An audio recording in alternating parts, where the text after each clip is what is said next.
আসসালামু আলাইকুম ভিউয়ার্স, দেখতে পাচ্ছেন ধান অনেক বড় হয়ে গেছে, প্রায় এক বুক। তো এখানে প্রচুর পরিমাণে দেখেন পাতা মরানো পোকার মত। দেখেন এটা হচ্ছে পাতা মরানো পোকার মতই বেশি এখানে আছে, উঠতেছে এগুলো। তো এটার কারণ হচ্ছে যে জমিতে পার্চিং না করার কারণে এখানে হচ্ছে যে এই পোকাগুলো দেখা যাচ্ছে। তো আমি আজকে হচ্ছে জমিতে আসছিলাম, লক্ষ্য করলাম বিষয়টি।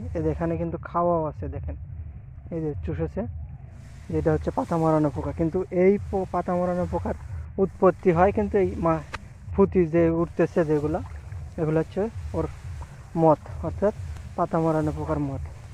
তো আসলে এবার বৃষ্টির কারণে এত পরিমাণে এই পাতা মরানো পোকার আক্রমণ হয়েছে যেটা বলার বাইরে। কৃষক কীটনাশক দিয়ে কোনো কুল পাচ্ছে না, দিশেহারা, এই একটা অবস্থা।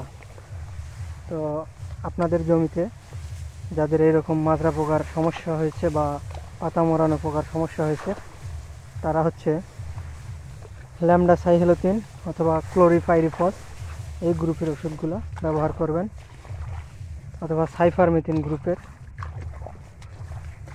ওষুধগুলো ব্যবহার করবেন। এটা হচ্ছে ধান একদম বের হচ্ছে কেবল, এই ধানগুলো। এখানে দেখেন এই পাতা মরানো পোকার আক্রমণ ছিল। ধন্যবাদ ভিডিওটি দেখার জন্য।